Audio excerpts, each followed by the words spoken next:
Hey, welcome to the Treehouse Athenaeum. We're really excited you could join us today. Take a seat or maybe a walk as we jump into some topics you probably wondered about. From deciphering dreams to following your wildest intuitive hits, we've definitely got something for you. Let's get started. We are back with all four of us, the first time since our launch, and I am so excited to bring to you Dave, Daniela, Jenny, and me, Lisa. Welcome, everybody. Hey. Hi. Hi. So today we are covering something that I think is super near and dear to all of our hearts, teaching about our helpers. So teach about our helpers. We're going to teach about our helpers. And what I mean by helpers is the different kinds of guides that help you as you go along the way. It sounds like it could be mystical, but we're talking about like therapists, coaches, the community that you surround yourself with. And we are so excited to dive in. So Jenny, I would love if you would start with telling us about what your experience has been like, kind of cultivating the people around you in your life. Yeah, it's evolved over time too. So when I think of helpers, I think of the people that we seek out or attract to us to help us in our own health, healing, evolution, all of the things. So I will say now I really enjoy finding these people because I've gotten better at developing the skill, like what I actually need, what am I looking for, how do they need to show up for me.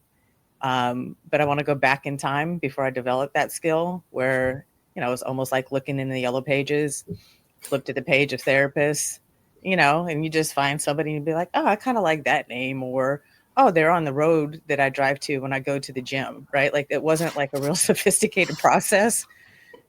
It was great. At least I was like looking for the person that I needed, but I really wasn't putting a whole lot of time, skill, and thought into it. And actually mentor somebody right now that when we were helping him find a better therapist, he had no idea. I was like, what do you want to get out of your conversations with your therapist? And he's like listing all the things. And I said, are you getting out of the conversations that you're having now? And he's like, well, kind of. And so, we went down the list of the things that he wanted to cover in his sessions. And I was showing him like through the healthcare portal, how to read people's bios and profiles and to look for the people. He's like, I had no idea. And it feels really magical to pass that on to an 18-year-old, right? To teach somebody, how do you drive the process of finding the people that you need? So Jenny's method was call 555 therapist and see what happens, but it has evolved significantly since then. You have the yellow pages. Yeah, the yellow pages. That's right. It wasn't just for getting up higher in the car so you could drive. Some people need the boost, no judgment here. In my case, I used it to get to the microwave. So yeah. Okay. All right. Well, Daniela, I think that that imagery makes me want to ask you to step up and tell us what you consider when you're looking for a mentor or somebody to help guide you through any sort of issue that you're facing. So I'm always looking for someone that's going to understand the majority of me. I understand that different perspectives and different points of view and coming from a different life is probably going to be helpful. Like brings me a new thought or something, like diversity in thought. But I don't want to have to over explain or spend half the session explaining something that is like integral to me. Like spirituality and like tarot and like intuition. And I don't want to go walk in there and I think I've done my homework and I go in and they're like, so actually I'm going to diagnose you with, XYZ from the DSM-5. And I'm like, okay, I really thought I was going to walk in here and have like a conversation about what I feel like my mental block is, but instead you are putting me in a box. And, that all has its time and place, but I spend a lot of time really looking at people who are going to get the bigger parts of me and not necessarily my problem, because I want them to take like a different look, but I don't want to have to explain 5,000 times where I've come from and who I am. Yeah. Why is that important to you for them to have that kind of pre-existing knowledge? If I'm honest, a little bit of impatience because I want to get to the problem. Like I'm there to work. I'm For a there reason, to yeah. fix. Yeah.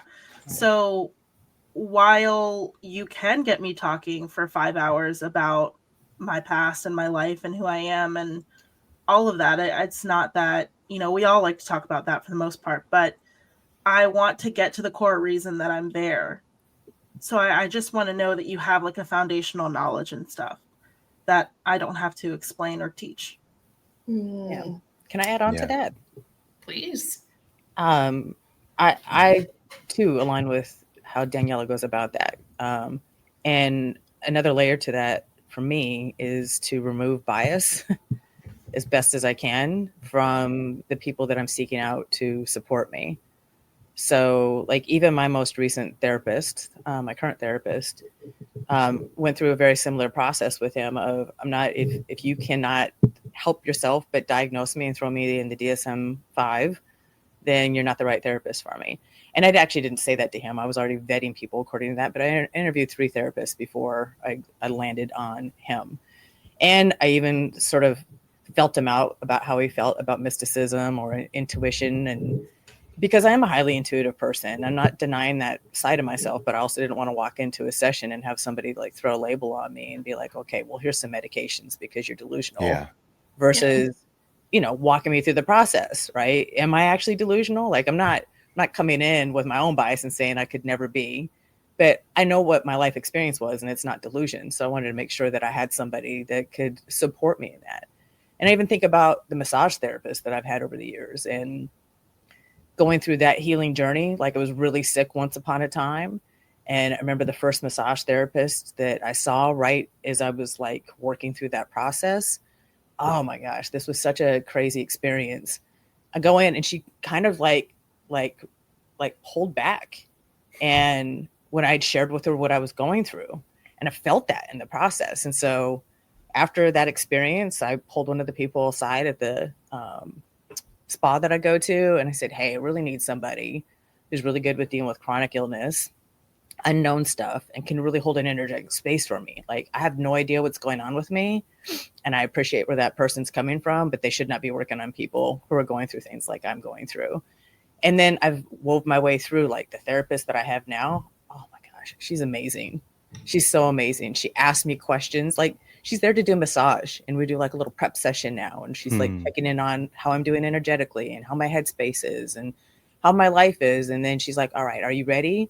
Like, I couldn't ask for somebody more golden who just totally cares and is there to truly help me and allow me to be helped. I'm not somebody who's historically liked to be helped. So to have somebody be so thoughtful and personalized to who and what I am is just, it just brings out the best in me. Yeah, actually, that's really interesting. I just read a book called, maybe you guys, what is it called? The Woo Woo Works, or do you know it, Lisa? It's even alliteration. I am shocked. Love it, right? But it's Why Woo Woo Works. And one of the things that he talks about is if you, there's a whole section on, even if it's placebo,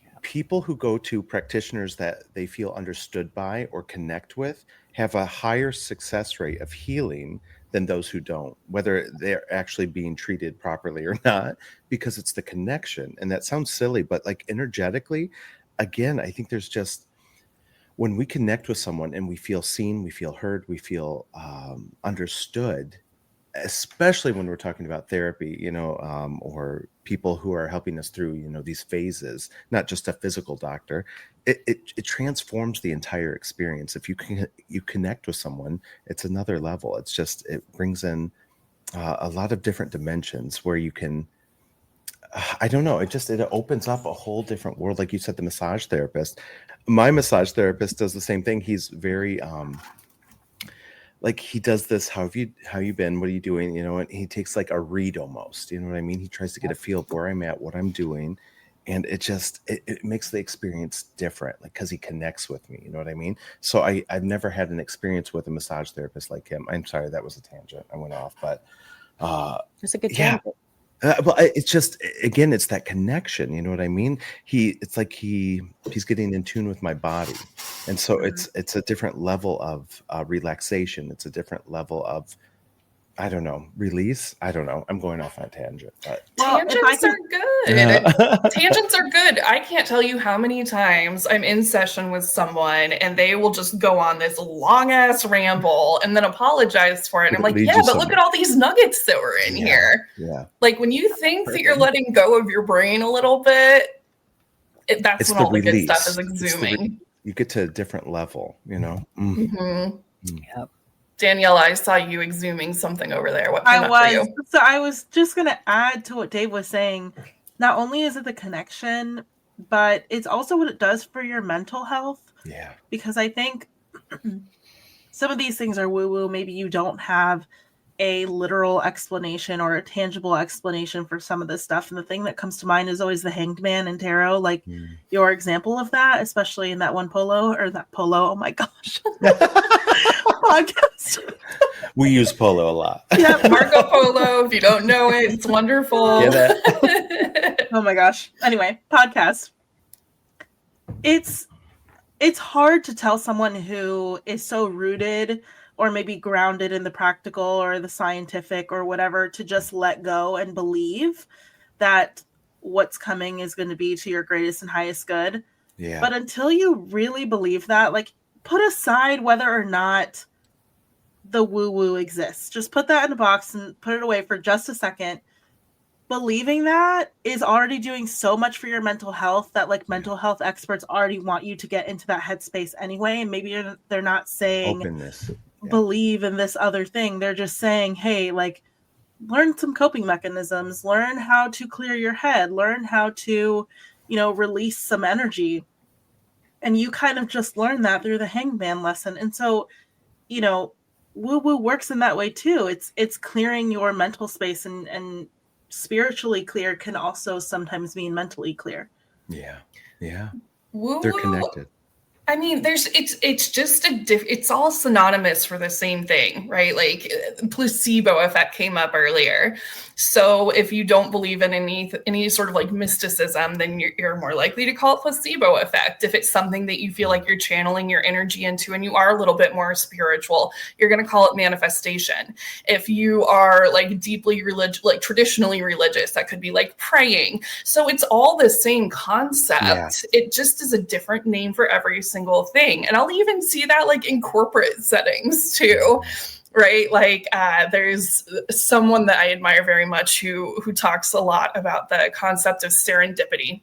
And he's always talking about like the magical moments that come from serendipity and how that's furthered opportunity for him in a place where he thought that maybe he wasn't going to be able to access it. And I asked him once, what's the difference between serendipity and manifestation to you? And he didn't really have an answer for it. And I think that is very telling in that it's the same thing with different flavors, right? Yeah. It doesn't matter what you call it, as long as it's making your life better and you're intentionally trying to move yourself along. That's it. That's it. That's the heart of this. It's how you're showing up. If the intention of what you bring to the table, like when you come to this experience, the more open and available you are to it, it means everything. It changes everything, the dynamic, whether it's working with someone or opening yourself to be worked on.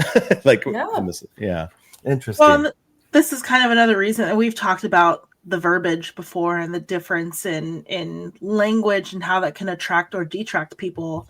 That's another part of finding a mentor. Like if you are someone who believes more in the serendipity line, then you're probably going to want to find someone and that uses the same lingo, so you're not wildly out of your comfort zone. Yeah. But for someone like me, I may have tried to find someone who used the word manifestation or used the word intuition instead of maybe some other more practical words. But really, it is all the same thing. Yeah. Yeah. Yeah, Dave, I heard you say it last, the word intention, and that's a very logical process. So I know we're talking a lot of woo-woo and stuff here too. But that is like coming back to how we find our great helpers. And that's a very intentional process. Yeah. And I actually encourage people to lean in, whether it's logic or mysticism or a balance of the two, because I am one of those people, right? Yep. If I found people that are a little too woo-woo, I have a hard time to It's too much. okay. And if I have somebody who's like just too by the book, scientific and logical, right? Like I personally prefer a mix of both, or somebody who can be a little bit more flexible. But it's the intentionality, right, of knowing what I need, or at least giving my best shot at what I think I need in that moment. Trying to meet you. Yeah. Like it's one of the best ways that when I am being a client and trying to find the support that I need, it's like, what do I need here? Why do I need it? What do I hope to get out of this? Just to at least to get myself on alignment. Otherwise, there's so many options out there across all of the practitioners, right? And it's like flopping in the wind, right? If we don't have some clarity, you have a better chance at playing roulette at Caesar's Palace and finding the right person if you don't go in there with some intention.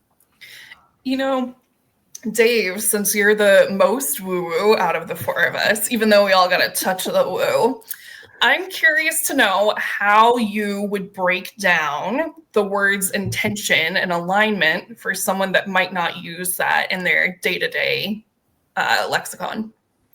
Intention meaning, what is the purpose? What is driving you? What is your goal? You know what I mean? When you are seeking someone out, what do you want to get out of this relationship in essence? For me, it sounds silly, but it sounds, again, woo-woo, but I will even say prayers before I start, the journey. Like when I after my divorce, I was all over the place, and I was like, it's that old adage, when the student's ready, the teacher appears. I put it out there. I need someone to help me through this. This is my desire, and I put it into the ether, whatever you want to call it. It's the intention. Because when you distill it, it's really law of attraction stuff. You're going to attract the teacher you need to work with.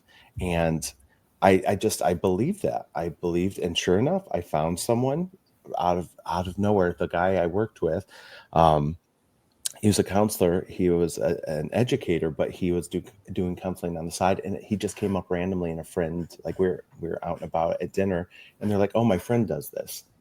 It was just offered. And sure enough, I start working with him, and he helped me get through one of the darkest periods of my life. And it happens like that, but it was the intention I put out. I want someone to help me through this. That simple. So I would say it's energetic too. And don't be afraid too. I want to put this out there. Don't be afraid if it's not working. Say you're meeting with someone and it's not gelling, like they just don't get you. They don't understand you. You're not feeling heard. That's an energy thing. And it's that simple sometimes. Like if it's not energetically resonant, if they don't get, then it's okay. Find someone else. Like it's just not a match. You know what I mean? That's very important. So that'll evolve too as time goes on. Like the very first therapist that I ever went to, it was because I used to have a really big thing with blood. Still don't talk to me about blood though, okay? But going in a different direction. Yeah. I took a forensics class my junior year, passed out writing about type A, and then I started having all these panic attacks all the time, sometimes related to anything to do with the circulatory system, sometimes not. So I started going to this therapist, and I was like, I don't know what's going on. I'm just panicking out of nowhere, and it's debilitating. And I remember one specific shift when I was working at Chili's where I wrote some things down on my notepad, and then I white it out. All I remember is like a white screen and like all of this like ringing in my ears. And then the next thing I knew, I was at the computer ringing in my orders, and I was like, I don't know which ones I've already rung in. I don't know what to do. And then I just ended up crumbling by this bar computer, and I was like, I can't breathe, and nothing triggered it, nothing. So I was just like, I happened to be there's that serendipity again. I happened to be working with some therapists doing like a totally different thing. Like it was a job that I was doing on campus, and I told them about what had happened, and they said they couldn't treat me themselves because like I was their coworker, but they made sure that I got help, and that one of the therapists that I was working with recommended someone that did hypnosis. And at that point, I was just so desperate to not panic out of nowhere because I don't know, I kind of like having control over my life, that I was willing to go in open-minded to it. But I think had I not hit that kind of rock bottom, like totally out of body feeling, I don't know that I would have gone into that hypnosis session receptive as I was, and it wouldn't have made the same effect either. Because I think it's really easy, especially with something like that, when people think of like Vegas and like, oh, like cluck like a chicken or whatever. But it made a big difference for me because it made it so that I went from passing out over nothing to being able to like go get blood draws, which are something you need to do as a human taking care of their own medicine, their own health needs. And that was huge. And if I were still seeing that therapist, I think I probably would have outgrown her by now. And I think that's a really hard thing to recognize too, when you kind of outgrow from the season of life where you're in. And I see Jenny smiling, so I know she's got a tidbit here to throw in. Yeah, it's bittersweet. It's happened to me multiple times. It's happened a lot, actually, just in the last 5 years, 6 years. I would say my most recent coach is still very relevant, but the couple coaches that I had before her outgrew them pretty quickly, and it was fine. Like there was no. It's a good thing. It's a good thing. Yeah, like we accomplished what we needed to accomplish. They showed up exactly for what I needed and how I needed it during the time that I was working with them. It's a really bittersweet time when that happens. I mean, I've had a couple clients that I like, I think I've done what I could do. Like, and I didn't actually say that out loud, but we just kind of came to a natural end. Like I felt it happening. I'm like, we've done what we're supposed to do here. Find your next person. That's a beautiful thing when that happens. But it is bittersweet and it is awkward, especially when we're in a culture that generally, when you're breaking up with somebody, it's got to be tumultuous. Somebody's got to it does. But that's what a healer wants at the end, right? Like this is what we do, and and now go. Yeah, I mean, like I release you. Yeah, because I've also seen people overstay when they didn't need to. Yeah, right? And that gets problematic, right? Yeah. So, yeah. Yeah, there's like an immunity that you build up once you learn someone's patterns, where it's like, I know how to answer this, so you'll get off my back. And like, it's never a conscious thing, but also like when you spot it, you're like, No, speak more to that. I think that's interesting because there can be this like plateau period too, where say you're not able to show up like you need, in a session, or like I've had that period where I actually had to stop going to therapy for a minute because I knew I wasn't showing up. Like, what's the point of me saying what I need to say if I'm not doing the work outside in my, in my real life, you know what I mean? If I'm not doing this stuff, if I'm not looking inward anymore. So speak more to that. Actually, I want Daniela to jump in on this because I had a feeling. Well, there were a couple things that I was thinking of as you were talking there. And one of them was about how Daniela kind of like this freaking serendipity word. You know who you are if you're listening. Word of the day. We have beef now, but we don't really have beef. But anyway, Daniela found herself in a coaching situation that she wasn't expecting, and I feel like it clicks right in here. So Daniela, I'd love to hear more about your experience, just kind of lucking into getting a practitioner like this. Yeah. So when I got my master's degree, it was covered by my employer. And when that part of the requirements for that was to connect with someone from the group that was running the academic program for the business. So Lisa, you said something like this before. I promise I'm not stealing your story, but I thought that I had to connect with them. I thought it was going to be an academic thing. I thought I had to what was the word before? It was like Advisor. And so I'm thinking academic advisor. And so I was like, okay, this person is going to, give me advice or whatever on my career track. and this was going to be, the kind of conversation we were having. And I have to, it's a requirement to have this conversation in order to get accepted into this program or continue in this program or have my employer pay for this program, whatever. So I walked in thinking it was going to be like, I sit down with the guidance counselor, we talk about my, course load. And to some extent that was right. We did talk about my course load, but then we also talked a lot about life, and, it was very, so what are you doing this for? And I knew, because I think of things through maybe a little too much, but I already knew what I was doing it for. And so I told him, I was like, I'm trying to get out of the current job that I'm at, and I'm looking for like a way out. And he was like, okay, so, and he just kind of coached me through this transitional period. And I wasn't expecting it at all. And I got a lot from it. I was surprised I was a little hesitant, because I think in the first session, I was like, why are we getting kind of personal? This is weird. And then the second session, I didn't hesitate to book it, because I was like, okay, this is going somewhere, because I did procrastinate on booking that first call, even though I knew I had to have it. And then the second call, I was like, all right, let's see where this is going, because now I'm intrigued about what you have to offer me. And I've already kind of had one light bulb moment in the way that you mirrored something back to me. So let's try again and let's get a little deeper. Yeah. And we did. And I had several light bulb moments in that second phone call. And I think Lisa can probably fill in the rest from here, but it was very helpful. And I think it was because I showed up to do the work. I showed up to think about these things and to listen to what they were telling me, to listen to how things were being mirrored back to me.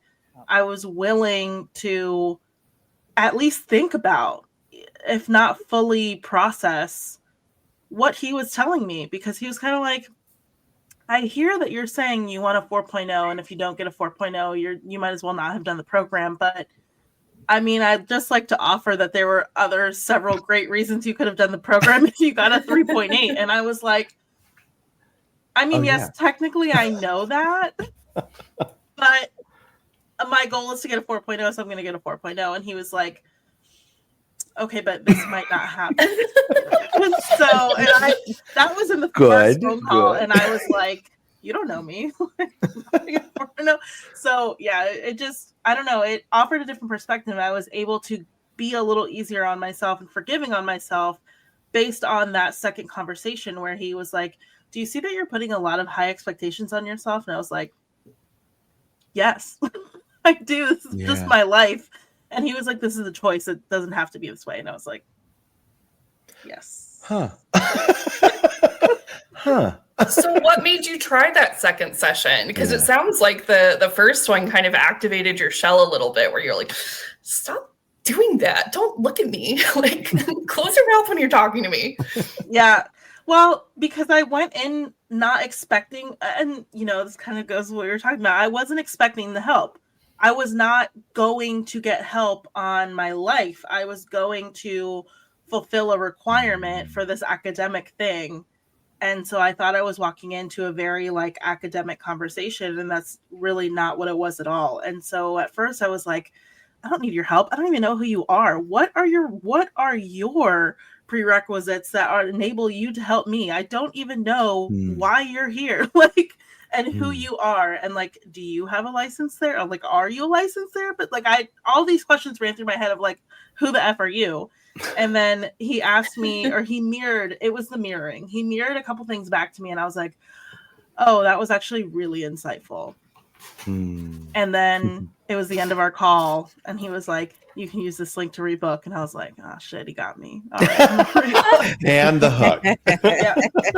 But that's the thing. He was mirroring to you. Yeah. There's so much power in taking the words that have been in your brain and speaking them out loud to someone else. Yeah. And B, somebody else saying, hey, this is actually how you look. And then you're like, oh, shit, I should maybe brush my hair. Yeah. Yeah. So, Jenny, tell me more about what it looks like to do the work in session. I think that's a word that goes, or a term that goes around frequently, and I think that you are particularly talented at this concept? Yeah. I mean, it starts again with being as clear as possible about why I'm working with the person that I'm working with. And then once I'm actually working with them, and just being willing to be open and vulnerable and with myself. Like that It just, goes both gives ways. me, Yeah. yeah, it just gives me shivers to even say that. And I've been doing this for a long time, so that's kind of cool. Yeah, the doing the work is really showing up. I mean, it can be as logical and broken down as, hey, I have said goal and help me like figure out what I need along each step of the way to hit this goal, right? I want to leave the industry that I'm in after I get my master's, and I want to go get this other, some other job, right? It could be that simple. For me, I've had some of that. Most of the time when I've been with therapists or coaches or other advisors and mentors, I really am looking to get a better, deeper understanding of myself and what is going on in my life so I can create the life and world that I want to for myself and for the people around me. And the doing the work is being willing to quite be vulnerable and learn. Really, like that's sounds a little simple, but it's not quite that simple. I've learned some things about myself. It doesn't come natural. Yeah. It's wild. Like sometimes Daniela, just like you, someone will say something back to me. A therapist will say something back. My coach, oh my God, she's so talented at this too. She'll say something back to me and it'll just be like, huh? Just like let it sit for a minute. And then I'm like, oh, wow. Just not even realizing it's going way back. Yeah. Going way back, I think I might have said this example in one of the other podcasts, but it is something that really stuck with me early on in my life and helped me to be even more aware so I could better coach myself. Like that's one of the great things about doing the work is picking up the skills and the information. So then we can then have our autonomy and go out there and self-manage ourselves all the more proficiently. One of the work pieces is, remember I was in my spiritual life coaching program and we'd done this homework assignment and it was doing some like inner work and it was around relationships and I was really struggling and feeling like everybody around me was emotionally unavailable. And my coach and mentor at the time, she's like, so are you emotionally unavailable? And I was like, no. Right. And I'm just, my visceral, just defensive reaction around all the ways that I was showing up for all the people in my world. And she was like, so why do you think you're doing that? What are you protecting yourself from? And I was just like, wow, right? Just totally broke the shell. And then I was like, oh my gosh, like I am living on everyone else because I'm terrified to be loved on. I don't even know how to do that. And that is still something to this day that I still like, how do I let people in? How do I allow people to help me? How do I love people? Or allow people to love on me. So the doing the work is being vulnerable. It's being willing. And I will say that just because you sit down with a coach, like this has happened to me multiple times, where my coach and I will go into such just a deep and meaningful space that I just need time to process. So by the time I see her, even 2 weeks later, we might end up talking about the same thing for multiple sessions in a row before I'm like actually ready to take action on it. Like the integration piece is a big part, like having patience with ourselves. So the work isn't necessarily like, okay, I just got off the call. Now I need to go like do my homework and fill out the stuff and prepare for the test, right? This is not an academic exercise all of the time. Most of the time it's not. There's a lot of like watching it unfold and integrating and coming back. And it's more playing with the Play-Doh and molding the thing. And then I don't know if anybody's been on the clay wheel before. Sometimes you start to get this masterpiece and then you're like, one wall starts to fall in and it's like, bloop, bloop, bloop, bloop, bloop. Like, well, the clay is still here, but now I need to like build it back up again. Right. And to be okay with that process. Like, it's messy. We're humans. We've got a lifetime here. Like we're just gonna, it's that old adage. Like it's not a linear line. It's a loop de loop, and sometimes it comes back here, and then it comes back here. So, yeah. Jeremy Bearimy for the Good Place fans out there. Definitely Jeremy Bearimy. Yep. Yeah. So Dave, I know that you and I are in a pretty similar place where we just like dumped all of our Legos on the floor and we're trying to figure out like how What to goes where? rebuild with the people surrounding us specifically. So I would love to hear your approach on how you're thinking about who you surround yourself with now that you're starting from scratch. Phew. A lot of it was involuntary, which is interesting. We did that podcast about leveling up, and there's a shedding that happens. And I think when you're ready and willing to do the work, there's a process, like you were saying, Jenny. There's just things have to go the way they're going to go. It's organic, right? And one of the season I was in, I actually just a lot of my community was shed because of that. And so now I'm very intentional. I'm very conscious about who I'm allowing into my space as I'm in this new season. And for me, it's a simple equation. It's energetic. And if you do not add to I always say vibration, good vibes. People always talk about vibes. Like when you're with someone, how do they make you feel? You know what I mean? When you leave that experience with them, if I'm done hanging out with friends, if I leave the party, if I go away, am I uplifted? Am I lighter? Am I happier? Am I inspired? What's my vibration like? Or even in the case of family, sometimes if it's not that, if it's negative, if they drain my energy, it's toxic, right? So now I'm in this new season of building community, and it's a lot smaller than it used to be. It's a lot lonelier, but I have more peace. You know what I mean? So now I'm super conscious and intentional about who I allow in my space, who I allow in my life, who has the privilege of being with me. You know what I mean? So it's different. But now I have people that pour into my cup, and it's that simple equation. Do you add to my life?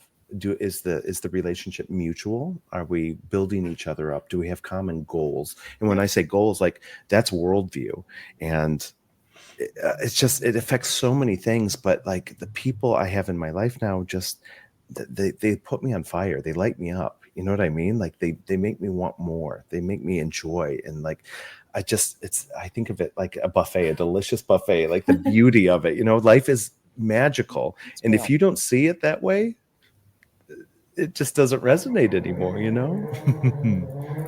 Tell me more about the worldview part. Like, if you have somebody that's like, I don't really feel like the world is a buffet, but I do feel like it's a pre-fee menu, and I'm going to get some delicious like goat cheese salad out of that. Like, how does that affect your decision? So this is complicated, and I want to pull it back to family, because this is something I'm going through right now. Post-election, a lot of my family members they support someone who's just it's not, the worldview is significant to me, because they can say they appreciate me, or they love me, or they support me, but then their actions say something different, which tells me energetically they don't understand me. They're not an ally. Okay, for instance, again, I don't want to take it down a wormhole, but it's this simple. Again, that energetic equation. Even if you're family, if you are not adding to my life, it's not for me. It's not for me. How do I want to say this? I guess when I'm talking worldview, people who for me, it comes down to love, light. And I know those are so trite, but literally it's a vibration. It's a frequency. It's if you're not growth minded, if you're not moving forward, if you're not wanting the best for everyone around you, and I know there's levels to that, but that's my worldview. I want people who are seeking to be better, who want to better their surroundings, their community, to leave a better mark. You know what I mean? Flesh that out a little more. Give me something more. Like when you say worldview, that's what I look for. Like people who are open and positive. It sounds so silly, but like positivity makes all the difference. And I look for that in a practitioner too, like someone who can see the silver lining, because a lot of times I can't. You know what I mean? That kind of thing. You can hand the baton off to me on that one, Dave, because Yeah. when you start talking about vibration, um, that's a very real thing. I mean, at the end of the It day, is. this is Yeah. all energy, right? This is both science and illogic, right? It is all energy. We're just Yeah. little beings vibrating. We're bouncing off And each other. Yeah. Like and the videos of the tuning forks. Yeah. Yeah. Seriously. Yeah. and in words like love and kindness and light and those things, those are vibrations. And aligning with higher vibration thinking, thoughts, beliefs, actions Yeah. versus lower vibration, and not being in judgment of that, right? Whether Thoughts it's are our energy. friends, our Yes. family, or the practitioners that we've worked with, right? I've come across some highly skilled people that are not vibrating at a level, right? They will. We talk about bedside manner. Exactly that. You can Yeah, it have is. all the information in the world, but if you're a dick, Yeah. Yeah. So yeah, aligning, as a client, finding somebody who's aligned with my vibration. But honestly, I would even encourage people to like stretch that, right? If you know that you're here, who's somebody who's maybe 10%, vibrating higher, right? Because I imagine there's been times, oh man, there's been times in my life where I've just been going through it. And I couldn't positive think myself through it. Like I know this stuff, right? I couldn't meditate myself out of it. I couldn't sleep Yeah. myself out of it. I couldn't sweat myself out of it at the gym. Like I was in it. And I had to find people, my own community, but also practitioners that I was working with that weren't trying to force the subject. And I remember, man, I had a great grief therapist where I was just being so hard on myself. I'm like, I know I was shooting on myself, right? Yeah. I should be thinking this and feeling this and doing this. And she's like, why? Right. And she was able to hold that space for me. And the reason I'm using her as an example, she was going through some shit when I was working with her, but she was able to hold at least that like 10% gap to help me Because she's been there. be in it. Right. Exactly. Allow me to be in it, but at least stretch towards it. And when I started stretching out of it, man, I was so grateful for that. And then that's one of those situations where I outgrew it, right? And had to find someone else who could take me a little bit higher. And then my most recent coach, wow, she stretched the hell out of me. Like, oh my God. They all do. And I appreciated I was still in a pretty, really heavy space. Yeah. It was a really heavy space when I first started working with her. This is like circa 2020, right? 2020 going into 2021. Oh, why? Was there something big going on in 2020? But you know what? I didn't experience COVID the same way that everyone else experienced it. I needed that break. I'd already been dealing with chronic health stuff and having the world like you were already there. people being germy and threatening my life all the time because they were just so inconsiderate, right? And I was just like, right. So I needed the break. I mean, the significant stuff going on for me is my mother had just passed away the year before. I'd spent a year helping my sibling close out the estate and try to really like do the best by my parents and grandparents and how these things have been handed on to us and just honor what they had done, only to come back and realize like, wow, I hadn't dealt with my father's death when I was 9, who was my best friend, right? When I finally came back to Maryland, and I was like, oh, how am I so heavy all of a sudden, right? I actually literally even gained a ton of weight. Like it just was heavy. But then I get this new therapist or this new coach. And I'd worked with a couple tactical coaches. Like I reached out to one and just said, I can't even like get my head straight right now. Like I just need to like figure out even how to put a life system together. And I know you're going to want to try to pull me out of this, but I'm telling you can't pull me out of this. Like just help me even figure out how to even set up a calendar again. Like I was debilitated. Yeah. And they came through. They were great. Fast forward to my current coach, and she was so great. She let me just cry probably for like the first 12 sessions. I cried a lot and just got it out. And but then that's powerful, the release. Yeah. Yeah. And then there was one day where she's like, I see you, and here's where we're going. And I was like, I don't know if I'm the ready fact that yet. someone like you is feels safe enough to cry, to be that vulnerable, because that would be so hard for me. That would be so hard. But that says a lot with the space she created. Yeah. She vibrates at an exceptional level. She let me like find my way through that. And then she was like, listen, I know you don't feel prepared and you might not actually be prepared for a few more years, but we're going to get you there right now. And here I am. In that, it sounded like there were some times when you were more prepared than others with a subject, and there were other times where you were just like, I don't know, I feel like shit, please help me, like, with this catharsis. So am I understanding that right? And if so, what kind of difference did it make for you having the preparedness going into a session rather than just going in and saying, help me, please? So I've been hyper independent most of my life, and the going in being prepared, it works both ways. It's been successful both ways. The part where you're hearing here, where I just said, help me, was me surrendering. Like, I don't know what to do anymore here. All the things that I know, or probably even as simple as I'm just exhausted trying to coach myself, support myself through this, be my friend, be my advisor, be that person. Like, that's one of the things I said to my therapist. Like, I know you're paid to be a therapist, but just so you know, I'm rebuilding my community, like what you and Dave are talking about. I'm in a very touchy place right now, and I don't really want to dump all the stuff on my friends. And plus, I've had to let a lot of my friends go. So I just kind of need a buddy to come in here and talk to and celebrate with. To answer your question, I think I kind of got a little off track there, though. It's okay to just come in and just say, help me, right? Like, I at least had the intention of who I needed. I, too, had the vision of myself. I just couldn't get there. Yeah. I just couldn't get there. Sometimes you need the help. Yeah. Yeah. And I knew I needed to go someplace that I hadn't allowed myself to go before I could get to where I was going. Like, I was definitely at a stage in my own development where I needed to allow other people to be there for me and help me in the ways that I had been doing that for everyone else and for myself up to that point. No, there's something very powerful, like you were saying, and just creating the go.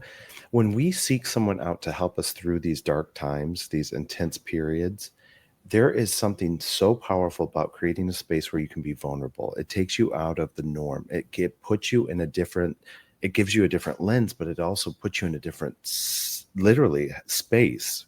You know what I mean? Energetically, headspace, like to be vulnerable. I always think of Brene Brown, where she talks about our vulnerability is our superpower.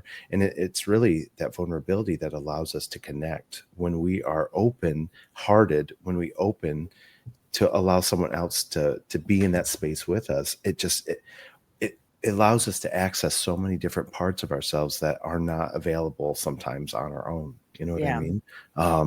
And that's what we need. Like, I have this card in one of my decks. It shows a woman who's looking down, but she's got a keyhole in her chest. And then there's someone else with the key.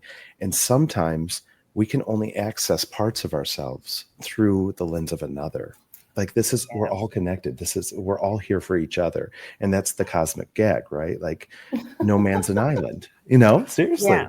But there's exactly what you said. There's power in being vulnerable and being available and making yourself available to receive, I think the least islandy person I know is Daniela.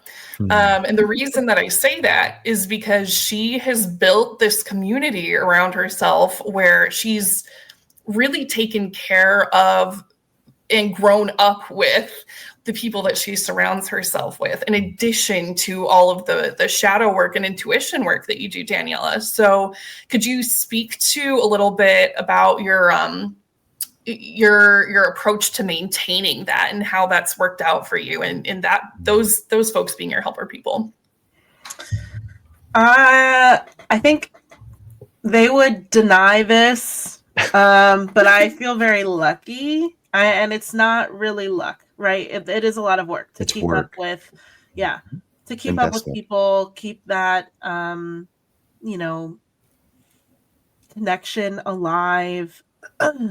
But sometimes it doesn't feel like work. And I think that's part of it. And that's why I say I'm very lucky to have them in my life, because we show up for each other. And, am I going to cry? I don't know. You're allowed. Permission granted. No, you feel it though, the gratitude. I love that. It's partly, I think, me sussing people out when I first meet them, because the very stereotypical thing about me, and I say stereotypical because of Scorpio traits, but I keep people. Once we bond, like, you're in here forever. You're like mine. That's it. You're stuck with me. So, sometimes it doesn't pan out that way, right? Like, there are people that I've lost along the way, of course. But I was surprised around the time of my wedding, and I was talking about wedding planning a lot, and my wedding party was mostly made up of people from high school. And a lot of my friends were like, "That's weird. You still talk to your high school friends?" And I was like, "Yeah, don't you? Like, what do you mean?" And so, my husband and I are high school sweethearts, and we were both very lucky that we kind of kept these close bonds with the people that were around back then, which is why it felt so natural for them to be in our wedding party, because these are the people that were around back then and are the people that are still around right now. And we go through ups and downs, right? Like, where we maybe were more connected in college and drifted apart for a little while, but that connection, and to answer your question, the connection that you're building at the beginning when you are like this, I think I saw like a graph. Someone created a graph of like what your lines look like when you're friends with someone or whatever. Have you seen that? Well, I'll have to find it and send it. But it's like childhood best friends, and it was like two lines that like merge and then like go like this.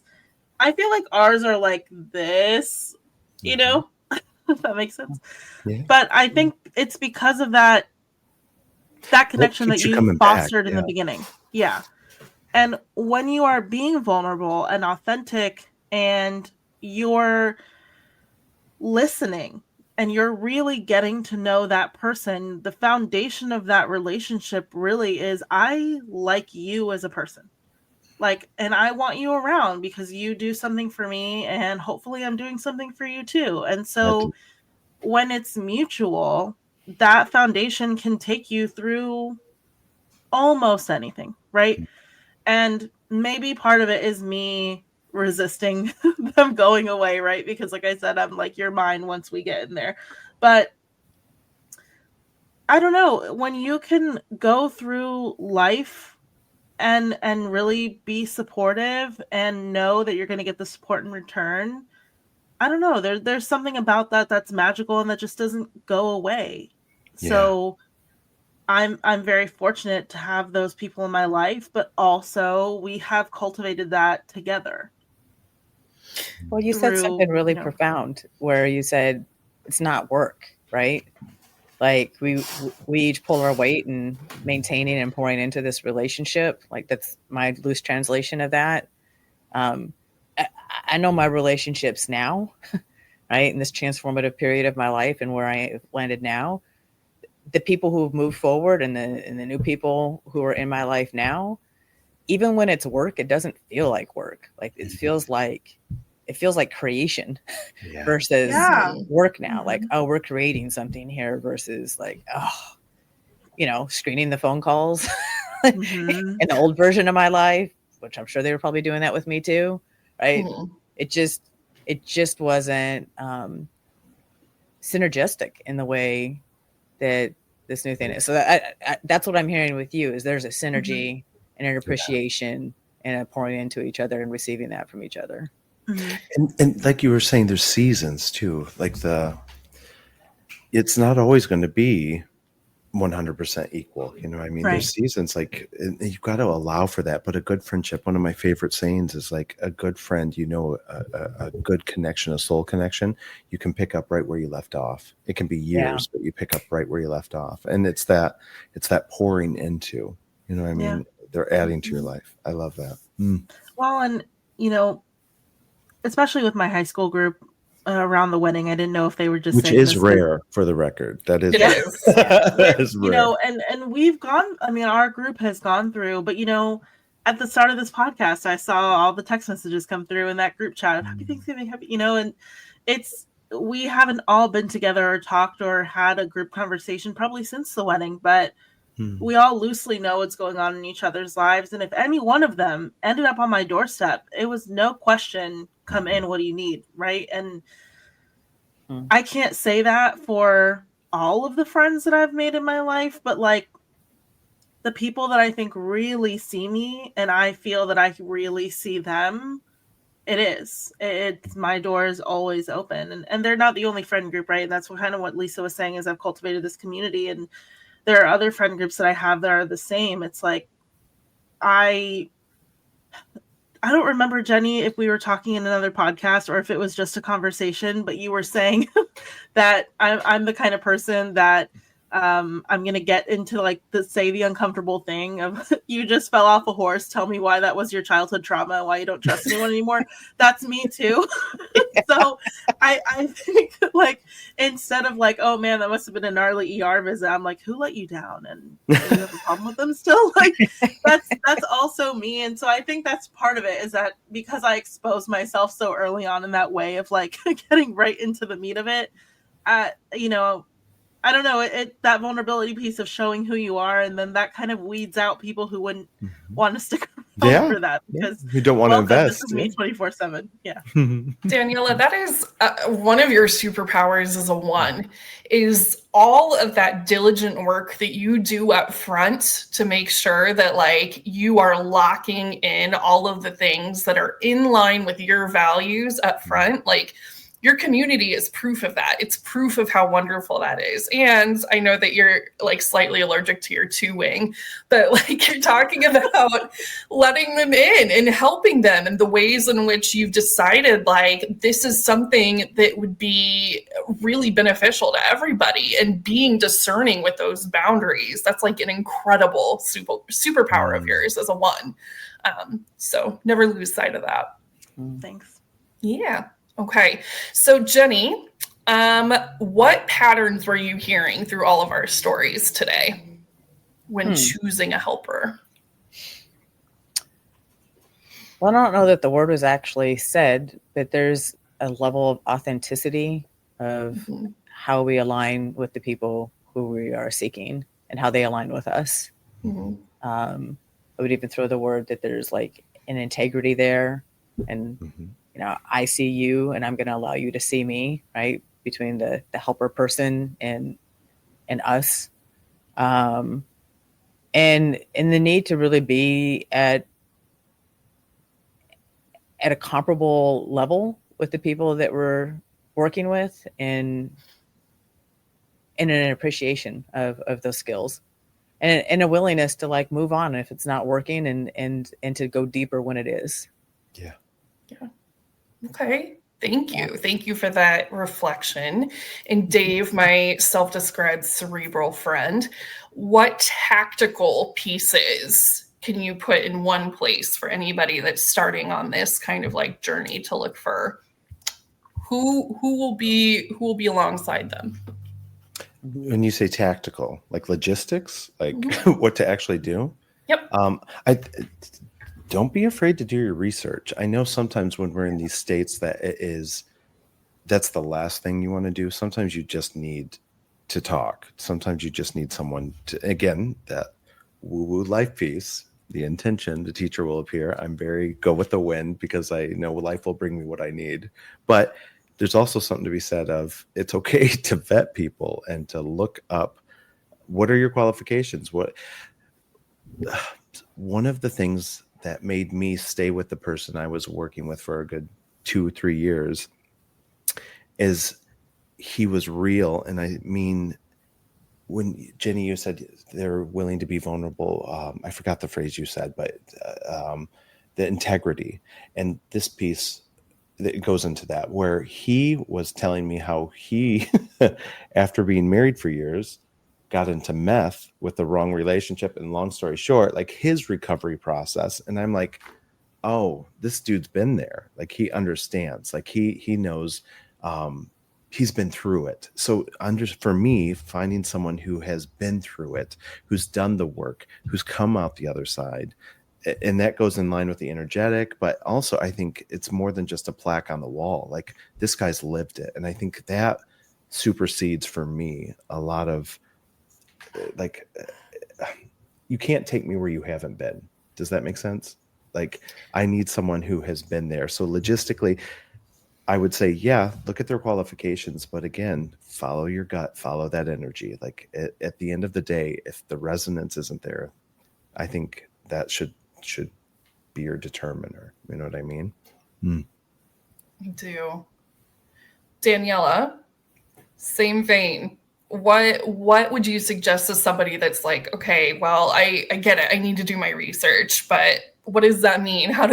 Where do I start with something like that? I mean, partially, obviously online, Psychology Today, like you mentioned, or trying to find through your insurance, of seeing what's an option through your insurance. And then Googling them, because that's my favorite thing. So even with my doctors, I mean, I do this with anyone that's going to work with me or my family.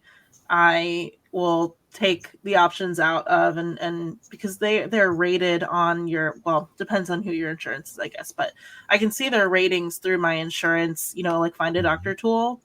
But I don't trust that, because I just don't. So I throw that into Google and see, what comes up. To the ratings, whatever they had on my insurance carrier. Because if they have articles written about them, are they good, bad? Why do they have articles written? Is it a news article? Like, these are the things that I look at, and then maybe I'll ask around too. If it's an area that I know other friends are going to, like a medical plaza or whatever I've heard, then I'm going to ask around too. Yeah. And that's all super solid and actionable advice for therapists specifically, because there's just something about like therapists versus coaches versus mentors where there is that kind of directory. But I have found that like a lot of coaches, it's word of mouth or like looking at their content online and seeing how that resonates. So I think in general, we're very lucky to have a lot of different ways to interact with a lot of different people. And even mentorship, that's something that you're more likely to find at work than anything else, So anyway, thank you so much for joining us. We have had such a fun time talking to you all about how to find your helpers. Today is Thanksgiving, as Daniela said to all of you, and we are so thankful to be able to spend this time with all of you. So thanks for coming to the Treehouse, and we will see you next time. Thank you. Thanks for joining us in the Treehouse today. If you enjoyed your time here, can you do us one little favor and send this episode over to someone else who might need to hear it? We love ratings, reviews, and recommendations. We appreciate you so much. Have a gorgeous day.